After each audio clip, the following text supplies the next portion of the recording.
Hey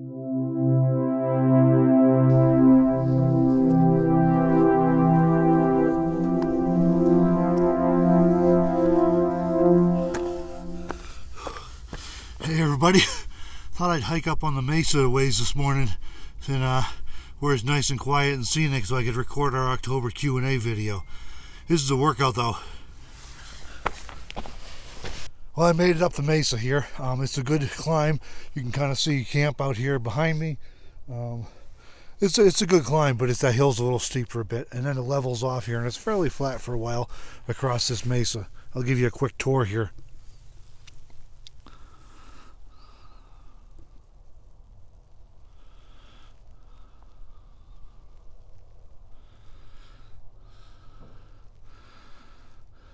These are the La Salle Mountains you see in the distance here. Those peaks are over 12,000 feet, and they do have snow on them. That's come and gone a few times in the last week, but it's definitely cooling down in the higher elevations here. We're finally looking at about 60 degrees today, after yesterday was just miserable, like 40-something degrees and rained all day. And then the overnight low last night was right about freezing and damp. Yeah, it was not a lot of fun. So fortunately the weather's getting better. So it's time for some Q&A for the month of October. Alright, so I'm trying to decide what to use for a background to do this Q&A up here on the mesa. You know, right now I've got the valley and Moab out there. That's kind of cool, right? Or we can go like this way and put some mountains in the background. I come around a little further and you know, maybe get the higher peaks of the La Salles in the background, but then I'm gonna be like in the shadow and probably get a sun flare. So I don't know, so many choices, right? I think we'll just go this way because that'll put my whole face in the sun, so you'll actually be able to see me and I won't be like half in light and half in darkness. I don't have a tripod today, so hopefully I can keep this monopod kind of steady. So I had a few interesting questions, and I posted this on my public Facebook page. I asked everybody for questions for the October Q&A. I try and do these videos the first week of every month. Sometimes I forget or get distracted and don't get to it, but that's generally what I try and do. So I posted on my public Facebook page that, hey, anybody got any questions, post them here. So if you're not already following my public Facebook page, you probably want to go do that. It's Wandering Minimalist is the name. You can find it linked in the description here. But you'll want to check that out if you use Facebook at all. And that's kind of the way I use to keep in touch with people in between videos and stuff. So I have and I'm trying to segregate that, so I've got all my nomadic stuff and video stuff is on my public page, and then I got my regular personal page for like family and friends who maybe aren't so interested in all this stuff I do. So one of the questions I've got from several different viewers is, what the heck kind of truck are you driving that you're able to go on some of these crazy dirt roads? Well, Curtis has a Dodge 1500 4x4 pickup. It's got, it's fairly standard, except for it does have a posi rear end. Well, the big thing he did that's different is he put on tires that are 2 sizes larger than normal, and that made a big difference. It raises it up a little bit, but they're also very aggressive tread. They're off-road tires. They have Kevlar reinforced sidewalls. They're Goodyear Wranglers. I don't remember the exact submodel beyond that, but they are Goodyear Wranglers. But they're designed for off-road. So the combination of 4-wheel drive, posi traction, oversized tires giving electric ground clearance, and great traction for the tires, coupled with some good driving skill. And he also has an onboard compressor, so he can air down the tires whenever we go off-road, and then air them back up before getting on pavement. So you put that together, and it lets him get that truck a lot of places, a lot of really cool places that are fun to go explore. So that's pretty much it for the truck. So Deborah Dickinson asked, I'm wondering, and maybe others are too, now that you've been out here a while, what has been your fave campsite, and where are some of the places you still hope to go? Favorite campsite is a little tough because I had to go some really great places. A few that would make the grade as being amongst the top. Sedona, Arizona area, that's fantastic. The Red Rock, I remember sitting there last fall watching the light change across the Red Rock cliffs and thinking, why does anybody want to watch television? Because I got this light show going here that is just incredible. So Sedona's great. Recently I was up in Silverton, Colorado area. The only drawback to Silverton is once you're outside of town, phone service is really tough to come by, and I need it for work, but the scenery is just incredible. So that's a real top one I'm going to go back to again. This area around Moab's great. The thing about Moab, we've been able to get phone service. The thing here is that you get a lot of off-roaders and ATVs and what have you, and that gets pretty obnoxious. So I don't know. And speaking of which, I had to pause while someone went by on an ATV.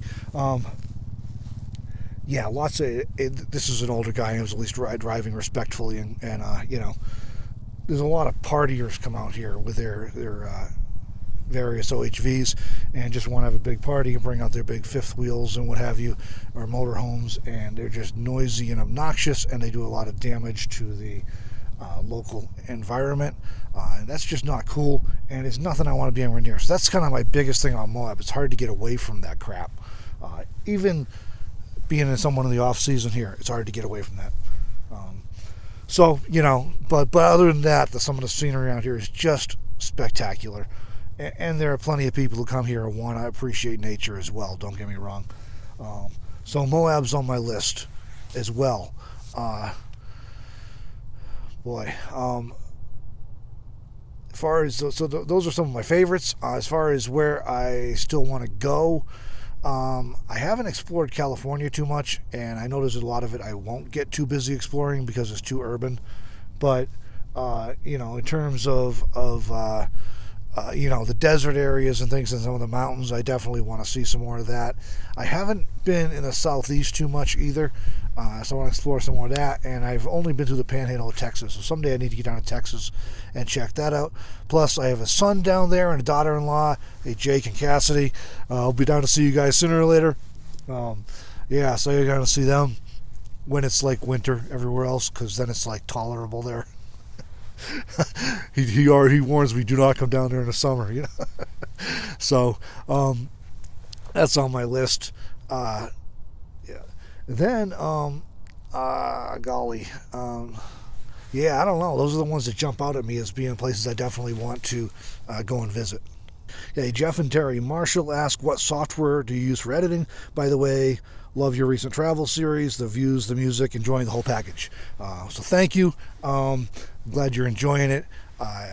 This has been I was doing a lot of what sometimes we call talking head videos while I was in Wyoming, because I wasn't able to get out into nature as much as I would have liked.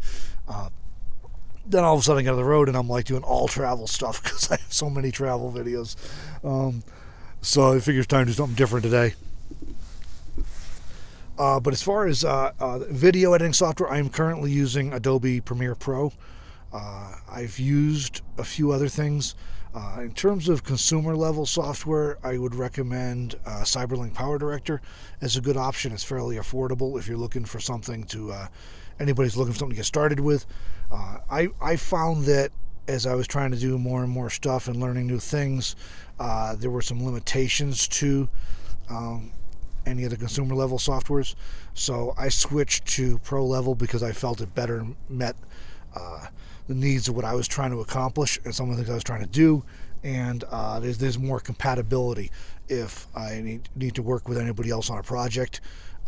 It gives me more cross compatibility that way, less likely to have issues with different software. So I'm still learning some of the ropes. The Premiere Pro is incredibly complicated software, but it's also incredibly powerful, so it does everything I need to do and a whole bunch more.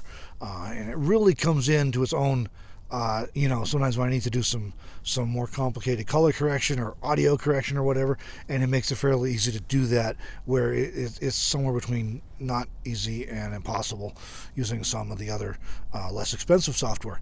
And of course it also integrates with the whole Adobe Creative Cloud suite, so I end up with Photoshop and Lightroom and you know, a few After Effects and a few other things, some of which I don't use much, but some I do. And it's nice having it all integrated together when you're working on bigger projects. Other than that, sometimes I do stuff on the phone, but not often, and I do less and less of that because of the limitations of it. When I do sometimes do a real simple one, like for Facebook or something, I'll do it on the phone.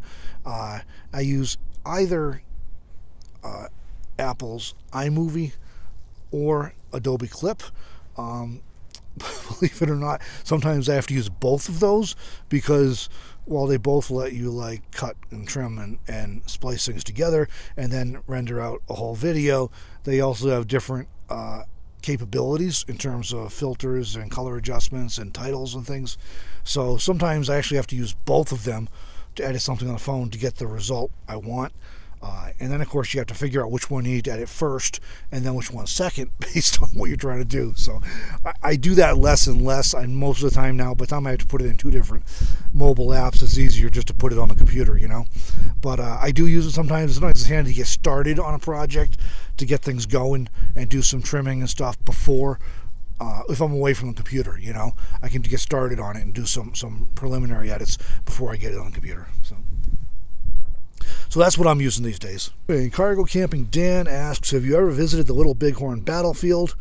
If so, what was your impression? Crazy Horse was a great warrior. A good read is a book by Joseph M. Marshall III titled The Journey of Crazy Horse. Custer got what he deserved, IMHO. Dan, I got to agree with you there. I have visited that monument. I believe it was September 2009, so it's been a little while, so some of my impressions might be rusty at this point. My recollections of what I saw there. My folks were out visiting from out east, and my late wife and I were living on the Crow Reservation, just a short distance from Little Bighorn battlefield, so we made the journey over with my folks while they were there. You know, several things that stood out to me. It's kind of a, I guess, when you visit any kind of place like that, there's a little bit of a sacred sense to it, I think. It's distressing to see. That is a complicated story. And seeing as how this isn't a history channel, I'll restrain my comments there. I will say I knew people, Crow people, whose grandparents were alive during the Battle of Little Bighorn, and some of that other stuff that went on there when they were forced onto reservations and things, when their land was stolen from them repeatedly by the U.S. government. You know, so I feel like the even though the National Park Service is making a better effort these days to be more inclusive in their presentations, I felt like at least when I was there, they were lacking in sharing more than one side of the story. And there was some, but not near enough. For example, they only recently had put up some monuments celebrating some of the natives that were there. They just had ignored that in the past. So, you know, yeah, it's complicated. It's a sad era in American history. Yeah, Custer, man, he got what he deserved, you know. I don't know what else to say. I don't know how else you can read the history other than that. He was pretty arrogant, and yeah, that's what happens. All right, so thanks everybody for some great questions, challenging questions sometimes. Dan, Deborah. All right. Quick update on travel plans. I am recording this, obviously, near Moab, Utah, as you can see. From here, I'm slowly working my way to Arizona. There's some, I think there's going to be some stops along the way before I get down to, you know, Flag or Sedona or whatever it comes first. I don't really know yet. Yeah, so I'm working my way down south towards Arizona. There's some places I want to see in Arizona. I plan to more or less base out of the Quartzsite and Ehrenberg area this winter. That's the plan, subject to change, right? Because That's what nomads do. But my friend Deborah likes to say with nomads, you never know for sure what the plans are till you see their headlights or taillights. That's when you know for sure where their plans are being made. So anyways, basically planning to base around Quartzsite or Ehrenberg for the winter. I do have some places I want to see, like Deborah was asking about, for example, to some places in California I want to get to that I intend to try and make this winter. There's some other places in Arizona I want to see that I want to get to at some point. So, some other travel. So I won't be there all winter, but I do plan to more or less base around there. So if you're coming down to Arizona, especially like Quartzsite or Ehrenberg, definitely shoot me an email or message me on YouTube here or on Facebook or whatever and let me know. I'd love to meet up. I mentioned once before, but just to be set expectations, basically, I work a lot. Basically trying to build, I work a lot as a freelancer, and I'm trying to build up my own thing here as well with this YouTube channel, and that takes a lot of work. So I end up putting in conservatively 60, sometimes 80 hours a week, which I know is ridiculous for living in a van, but I'm trying to build some things up, trying to save a little money towards upgrading the minivan because it's getting old. So there's things like that I got to address and work on. And I'm just trying to build up some things on my own, some other projects I had going, and it takes time. So I definitely want to meet as many people as possible. I just may not always have a whole lot of time, depending on when you catch me, depending on what's going on, because my workload does vary, sometimes week to week or even month to month. It just depends. So, by all means, hit me up if you're down in the area.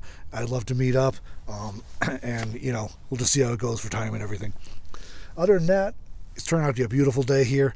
I gotta go lose a layer because it's finally warming up after a really cold night. So thanks for watching, everybody. Remember, about the last week of October, that means a little before Halloween probably, I'm going to post on Facebook. For questions for the November Q&A. That'll be the first week of November. So if you're not already following that, my Facebook channel, it's Wandering Minimalist. Go ahead and scroll down in the the description here. You'll find a link to it. You can follow that, and then you'll hit the things, you get notified, and then you will have a chance to weigh in and present your own questions for November. So meanwhile, thanks for watching. Hope this was interesting for you, and we'll see you in the next video. And the next one is probably going to be more travel stuff. So I got several more already just from Moab here, some amazing scenery. So looking forward to sharing those with you as well. As soon as I get them edited, they'll be coming up this week as well. We're supposed to be doing a little more exploring here, so there may be even more after that before I get back on the road heading south. So thanks, everybody. We'll see you in the next one.